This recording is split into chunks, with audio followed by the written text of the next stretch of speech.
Right, how's it going, guys? And welcome back to another TDPS, the Daily Pit Stop post-race yap for the Brazilian Grand Prix. I do apologize for a couple of days late, but here we are with, I think, the race of the season thus far, to be honest. I think it's at everything from the sprint to qualifying all the way to the race.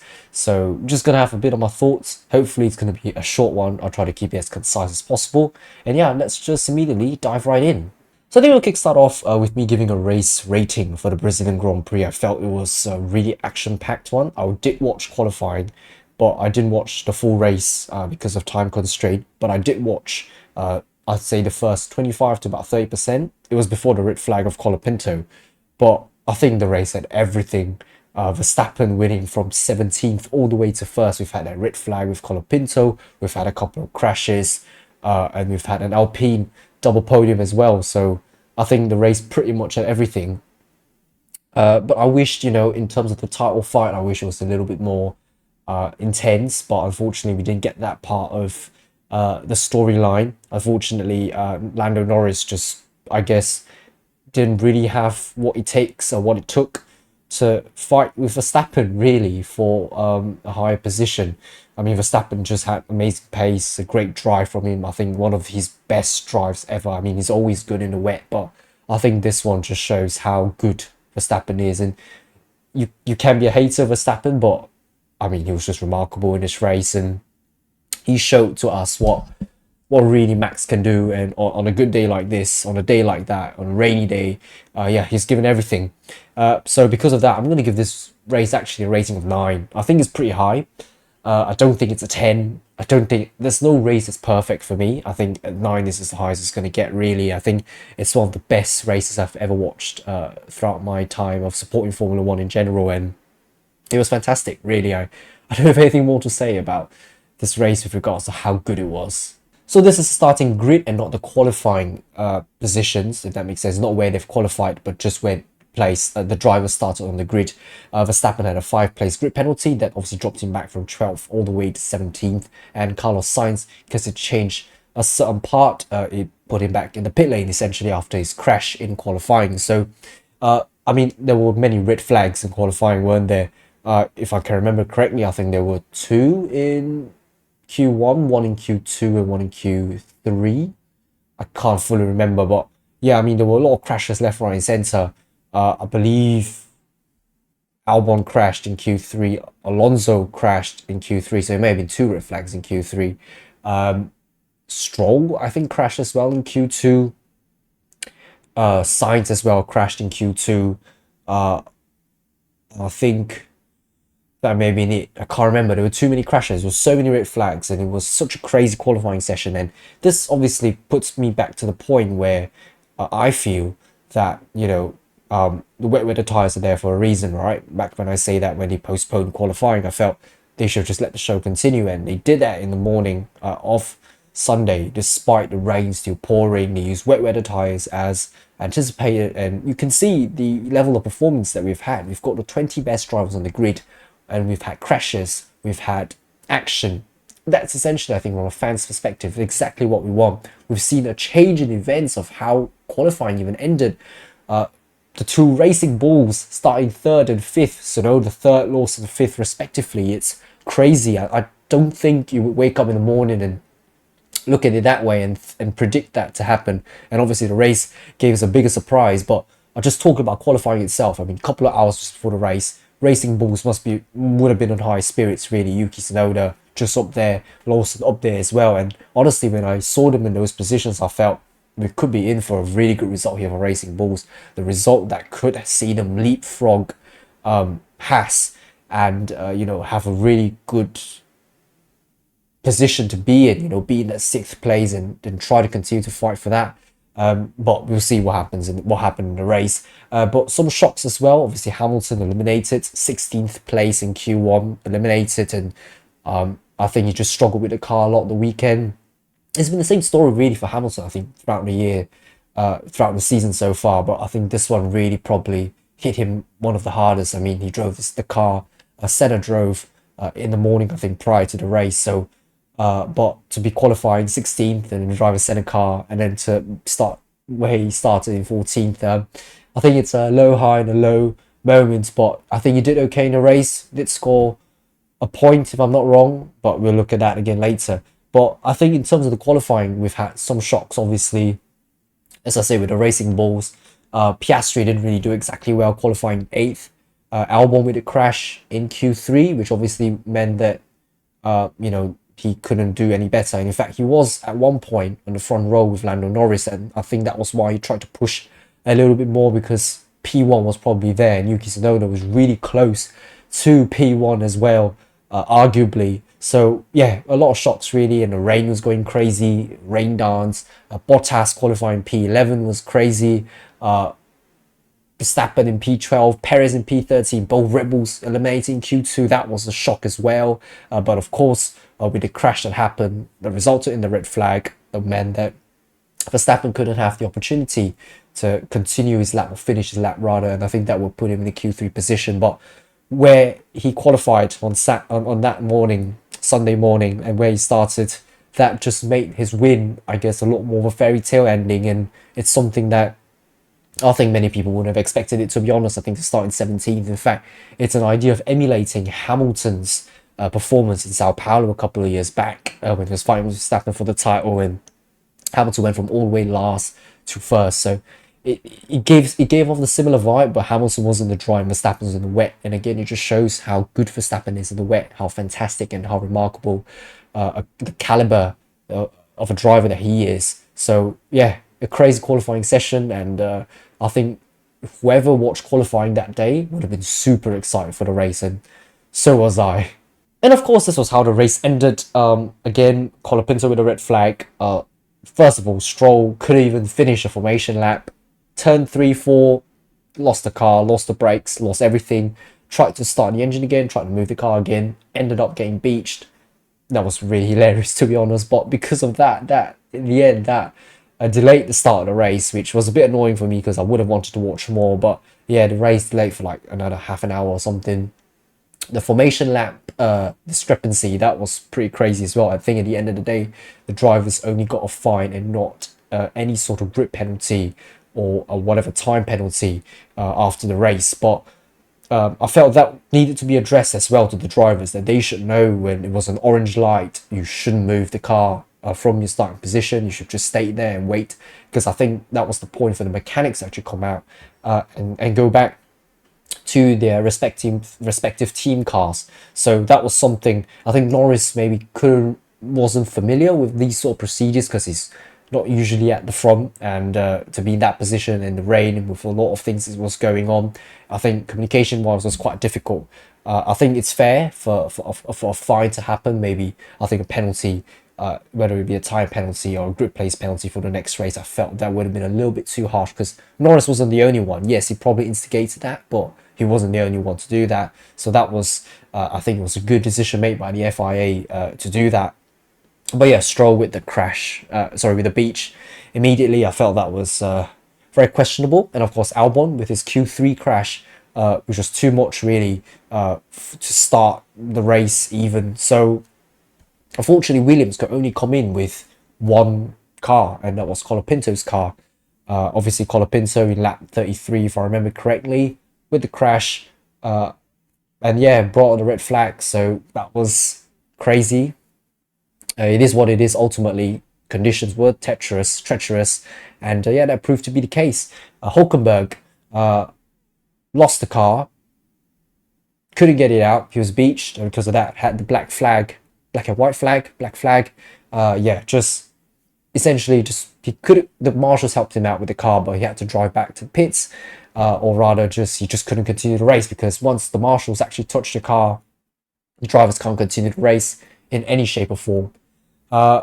Sainz with the crash as well. I think that one was just a pure driver error, really. And again, misjudging the conditions, the track conditions, weather conditions. Ultimately, these things do happen. But yeah, I think it was a crazy race. I mean, we've had 5 DNFs, and some of the places, I think, if we were to look at it, I felt it was quite crazy as well.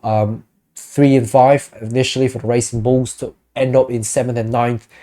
It's not too bad. I think the safety car did have a say in at the end of the day where they were going to finish, because the red flag meant a free tire change, and a lot of the drivers, Russell, Norris, Tsunoda, they changed their tires. And Russell actually at one point even called that there's going to be a red flag because the weather was so bad at that point in time that he was going to call a red flag, and he knew it was probably coming. He called it, but the team was like, no, they told him to box. And yeah, I wish at that point in time they should have listened to Russell. I think Russell had a lot of opportunity. I think Russell had a fantastic drive, don't get me wrong. So because of that, I felt like maybe he deserved a little bit more. I think had he not pitted, he put a good. Would he have been able to fight for the win? I think probably not, but would he have been able to fight for a podium? 100% definitely. Speaking of the podium finishes, double Alpines. If you ask me, I would have never predicted that. That was crazy. It was insane. But of course, 90 seconds behind Max Verstappen, he obviously stole the limelight. But Alpine double podium finishes, I think considering how terrible the season has been throughout, this result was mad enough to bring them up from ninth in the constructors to sixth in just one weekend, to climb 3 spots. And if you remember in the previous episode, I was talking about how Alpine would need a great result to even overtake Williams. What, have done 1 step better than that? No, 3 steps better than that actually. Getting 2 podiums in the same race somehow. And yeah, they're now in 6th in the constructors with I think a 3-point lead ahead of Haas, question mark. We'll see the standings again later. Yeah, but that was, well, I mean, the fairy tale ending for Alpine, and you would never expect Esteban and Pierre to share a podium and to be so happy with each other's results. Yeah, I think this is the friendliest they've ever become, and I think it's a running joke, isn't it, now that the podium was all it took for them to reconcile the friendship, because they've always had a really, really bad relationship with one another. And when they were teammates, as in when they were announced as teammates, I think people anticipated a lot of problems. I think the problems didn't really show itself until this year was a little bit. I mean, we had the Monaco incident where Ocon was a little bit too hasty and obviously crashing into Pierre Gasly. I think that sort of ended Gasly's race in many ways because of the damage.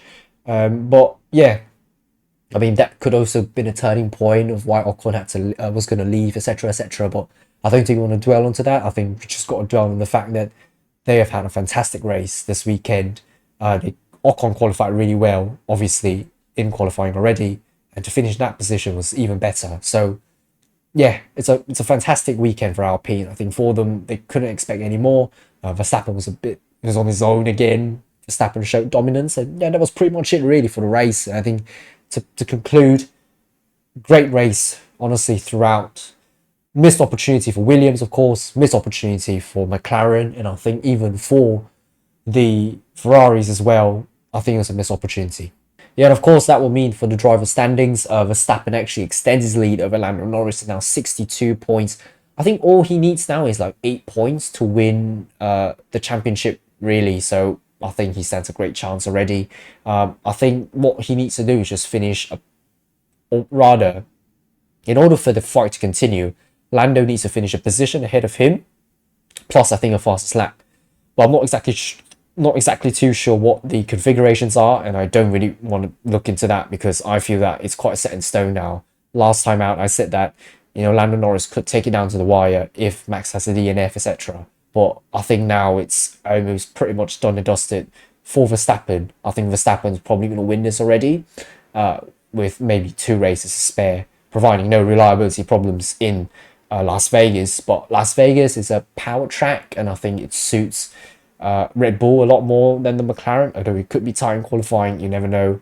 But ultimately, I still feel that it's Verstappen's really this year, and when he's not won in 10 races, to come with that sort of statement in Brazil, there's nothing more we can say. He's just a remarkable driver, really, for his standards, and yeah, it's crazy.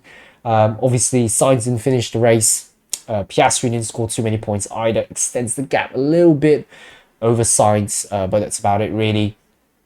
Russell overtaking Hamilton, because Russell did score a lot of points in that race and Hamilton only scored only 1 point. Perez didn't score points at all, which suggests how good he's been throughout the entire season. Alonso, Hulkenberg stayed where they are.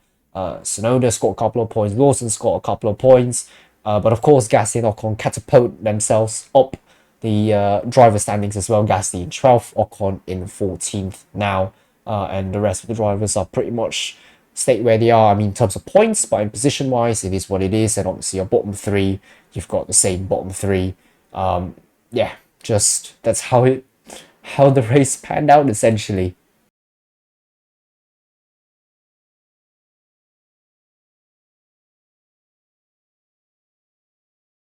So here are my general thoughts of the race. We've got four categories: what a drive, a god awful drive, a team of the race, and that's a team. So the worst team of the race. What a drive, hands down, Max Verstappen. No questions asked really about that one. God awful drive, I think it has to go to Lance Stroll. Had the car mechanics fixed his car as well for the race, and he did that. Instant like formation lap even chose to beach the car. Maybe not chose, but you get the idea. Beach the car, just crazy. It felt like Lance Stroll is being a Lance Stroll that we are fully used to at this point. It's just there because his dad owns the team or something like that. So yeah, I mean Stroll, I don't exactly know what to do with him anymore. I'm not sure what the team is going to do with him at this point. I just wish his seat was for someone else, really. He's really not up to speed anymore. He did show a certain level of potential when he and Perez were still teammates, but that's about it, really. I think Stroll has just lost any motivation, if he had any in the first place. Team of the race, I'm going to say it's Alpine. I mean, it's quite straightforward, isn't it? Your double podium, the Enstone team. Props to them. Nothing more to say about them. And that's a team I think is going to have to go to Williams. It's really unfortunate for Williams. They've had two of their drivers crash in qualifying. You could only start one car in the race, and that car ended up crashing again. I feel for the mechanics, honestly. I really feel for the mechanics, but I think regardless, still, it's not a very good way of. I think it doesn't put them in a very good spot. Williams, they're now ninth and quite far away again from eighth place now. So ninth is pretty much theirs. Unless somehow you tell me Kick Sauber does an Alpine again, but you know, because of that, it's going to be difficult for them to climb Williams. And I felt this weekend again was poorly executed. I felt that the drivers should have known their limits a little bit more. I felt crashes that both drivers had, I felt they were pretty much avoidable, but at the end of the day, they happened, and that obviously ended their race, ended their weekend collectively. And yeah, it wasn't a good weekend for them. So they're got to be, I think, the worst team, unfortunately, for this particular Grand Prix. Right, so now I'm just going to go into a little bit of a detail. I mean, I did mull over a lot of the teams already, but I'm just going to go through again. Alpine, straightforward, fantastic result for them, time and time again. I hope now that they can take this momentum moving forward and score a little bit more points here and there just to cement that sixth place. It's great for them next year.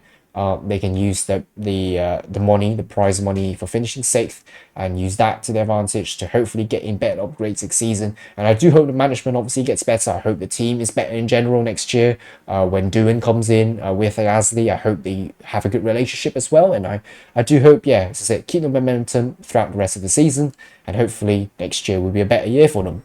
That's it really for Alpine. Now moving on to Aston Martin, it is what it is really. I think this team. Fifth is pretty much theirs in the constructors, first of all. I think Alonso, he's starting to feel a little bit fed up with the team, but maybe again, the direction and the heading is looking more towards next year than this year. So I can see if that were to happen, then it would make sense for them to take a lot of these sessions as a free practice and just for them to get mileage in, just to try and score some points. I feel that I still feel the fifth place is unperturbed. I don't think anyone's going to leapfrog them unless something crazy happens again, which I think the probability is a lot lower for this one. So yeah, Aston Martin probably, it is what it is for them with regards to where they are in the standings. But I think the Lance Stroll problem, as I said, needs to be addressed. I'm not exactly too sure how the team is going to address this problem, but I think something needs to be sorted out now. You can't expect Fernando Alonso to perform week in, week out. And when the car's not at his disposal, being it being this pace isn't there in the car, there's nothing much Fernando really can do. All he can do is just to keep on trying, keep on trying, keep on trying. And that's it really. There's nothing much that it can be expected. Ferrari, I felt was a lost opportunity this weekend. Charles did score a good amount of points. Could he have gone further up? Probably not. I mean, I felt like the Ferrari pace this weekend wasn't the best. But ultimately, I think because of that Sainz driver error, it put Ferrari in a not a very good position. They couldn't close the gap to McLaren, and instead the gap with Red Bull has obviously decreased because Verstappen has scored 26 points with the fastest lap, whereas Ferrari only had one finisher. So I don't think it's a very good weekend for Ferrari. I mean, considering they had two fantastic weekends prior to this, yeah, this isn't the best weekend, I think, for Ferrari. So they've got to recuperate again ish, and hopefully, I mean, they can try to take the constructors' fight to the line, but they've got to also be scared of Red Bull at the back, more like Max Verstappen. But they've got to be worried about that in case Verstappen is gonna start to attack the Ferraris a lot more. So hopefully, it gets better really for Ferrari, and hopefully they can at least minimally, I think, cement a second place in the championship, in the Constructors' Championship, which I think will be a very good result for the red team. Of course, with Haas, this one, I think it was a weekend to forget. Hulkenberg didn't exactly perform up to standard. I think Behrman is doing exceptionally well. This is his first time in a wet weather scenario. I think he's done really, really well. I had a couple of mistakes here and there, but ultimately, I think he's done his best, to be honest. And I think it's only he's going to learn from this experience, obviously, going into next season as a full-time Formula 1 driver at the same team. But yeah, I think Haas, again, what I say is a missed opportunity. Not exactly. The pace just hasn't been the best. And all they can do now is try to hopefully have more pace in Vegas in the triple header that's coming up. And yeah, hopefully it would be a lot more competitive for them in the last three races. I mean, they're trying to fight for sixth place now that Alpine have suddenly shot up. So, to the fight with Racing Bulls, it's three-way fight, essentially. Racing Bulls, Alpine, as well as Haas. So, but obviously Haas is closer to Alpine. So what they've got to do now is hopefully the point scoring form that they've had a couple of races ago, hopefully they can take that forward into the triple header. And yeah, I think with that they do stand a chance of actually overtaking Alpine again in the constructors and cement at sixth place. So that place might be pretty spicy if both teams actually do go neck and neck for sixth place. Right, with Kick Sauber, unfortunately, again, just no pace essentially, but I think both drivers have done pretty okay. Bottas has always performed reasonably well. I think not too many errors here and there. He's done what he could in the race. As I'm recording this, it is past the news when they've announced that both Joe and Bottas will leave the paddock, and Bortoleto actually has signed for Kick Sauber. So I'll see if I can do a reaction video on that. I can't guarantee, but just to talk about it a little bit, it's unfortunate, I think, for Bottas' point of view. Joe, his seat was probably going to be lost at some point. But Bottas, I think, to take experience, as in to remove experience and bring in fresh blood, I can see why. But ultimately, I still feel that Bottas, I think, still deserves a shot at Formula 1. And as I said before, his possible clause of going back to Mercedes as a reserve driver could still be on the cards. Would we see Valtteri Bottas again back in a Formula 1 seat? Probably. Not too sure about that. But yeah, next season is going to be quite crazy, isn't it? With that many rookies. You've got Bortoleto now, Jack Doohan, Kimi Antonelli, and arguably Oliver Behrman, despite driving a couple of races already this season. But yeah, to see 4 new rookies next year, I think is a very interesting one. And I think the shake-up in the driver lineup next season is already a lot more than 23 and 24. So yeah, I think it will be a very interesting season next year. But unfortunately for Kick Sauber, obviously their lineup is completely new next year. But I feel bad for Bottas. I think he's done exceptionally well in that team. Just sometimes I think that's how Formula 1 works, unfortunately. Yeah, we'll see what his future holds, and I think he will make an announcement in the days, weeks, maybe even months to come. And of course, with McLaren, definitely lost opportunity. You've qualified first, second in the sprint, top 2 in the sprint, top 2 in the sprint. Sorry, top 2 in the sprint qualifying and top 2 in the sprint as well. And P1 for Norris in the qualifying session, the proper one. So it just shows that things have gone wrong, obviously. I mean, Lando blamed it, quote unquote, blamed it on the fact of the safety car, the red flag that happened. But I still feel that if the McLaren had enough pace, to my opinion, to fight for that. So again, I'm not exactly too sure why it didn't happen. I mean, Verstappen had the pace for sure. I mean, he was already 7 places up. He was already in the points after lap 1, which was crazy. But I think from McLaren's point of view, yeah, lost a lot of points this weekend. They've had the car for it. Obviously, Lando's still making mistakes here and there in the wet. Reminded me a little bit of Sochi. But yeah, it just shows that the talent in Lando is there. It's just not as consistent or not as proficient really as Max Verstappen. And I think Norris still needs to learn a lot. I think there's still a lot to learn before he can be, properly fighting Verstappen for the championship at least. But yeah, it is what it is for McLaren. I think what they can focus now is just at least try to win the Constructors, and I think that would already be considered a very successful season for them. Mercedes, again, as I said, Russell, he caught the red flag. It did happen. But he still pitted because his engineer told him to. Hamilton, obviously, in pretty much no man's land this weekend, still managed to finish in the points, to be fair, albeit with 5 DNFs, or rather 4 DNFs and 1 didn't start. So, yeah, I think it's difficult for Mercedes this weekend. I think 4th place in the Constructors is also pretty much theirs. I think you just got to go into the last three races, just trying to fight for any points possible. And yeah, I think that's pretty much it they can do, really. Let's look forward to next season. And obviously Hamilton, his time at Mercedes is coming to an end. I hope he continues, or I hope he enjoys the rest of his races. He has been quite grumpy, I guess, this season. I think the car hasn't been to his liking. And I think it shows, the performance on track as well. So yeah, Hamilton, I think he's just got to try to cherish these last few moments before he hits the Ferrari. And I think Ferrari should have a pretty competitive car next year if this year they're able to bring the trajectory from this year into next year, and probably can even fight for a title or two. You never know. Right, with regards to Racing Bulls, pretty okay. Not too crazy, obviously. I felt it was quite good, to be honest. The points they were getting, not Alpine levels. And again, they were a little bit affected by the red flag, but I felt it was still okay. I think Racing Bulls don't really need to worry too much, albeit they would have wanted to get the 6th position, but they can still try.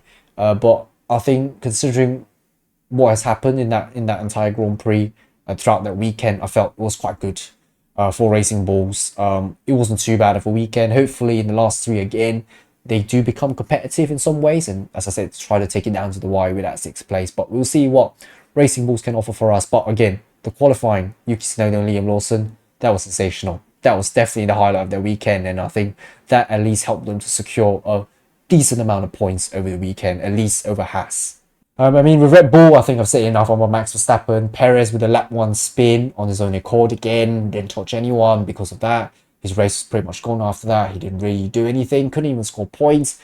So for Sergio, that's pretty much it, really. I don't know if there's much to say. I don't know if it's the car, if it's him, his lack of confidence, etc. But things need to change. With Perez, time and time again, we've been saying that. I'm not exactly too sure when we proceed to the races, the last 3, whether or not he's able to maybe turn a little bit. But we'll see what happens really with Sergio. There's nothing much I can really say about him, to be honest. Story of the season, really, he's not been performing for sure. It's been a poor season for him. That's all I can say. And to wrap it up with Williams, straightforward, a very abysmal race, abysmal weekend for them in general. Both drivers, unfortunately, not at their best. Many crashes, and that was pretty much it. Yeah, there's nothing much really to add with regards to Williams. I wish it was better for them. I think again, pace is probably there, considering when Albon went into Q3 and had a really, really good position to fight for when he was at the front row when they were still trying to get their laps in. But obviously that didn't happen. But it is what it is, as I've said. Williams just need to continue to fight really, and hopefully next year will be a better year. Again, with Sainz coming in, Albon's probably going to feel that pressure, but hopefully there is a certain level trajectory that Valves can take this Williams back to at least in a pretty solid midfield position. Maybe not at the top, but a solid midfield position, I think, could be possible if next year goes really well for the Williams team. But that's about it, really. Thank you very much for watching, everyone. I hope this, well, it's not really short, is it? I think it's gone up to like 30 minutes or so, but 28 to 30 minutes of a reaction video. But I hope you guys really enjoyed this one. I really enjoyed the weekend in general. I cannot wait for Las Vegas. Hopefully something similar might happen, but we'll see how. But thank you very much for watching, guys. Please do like, share, and subscribe if you guys enjoyed this video, and do comment down below actually what you felt of the weekend itself. And I'll see you guys next time. Until then, goodbye.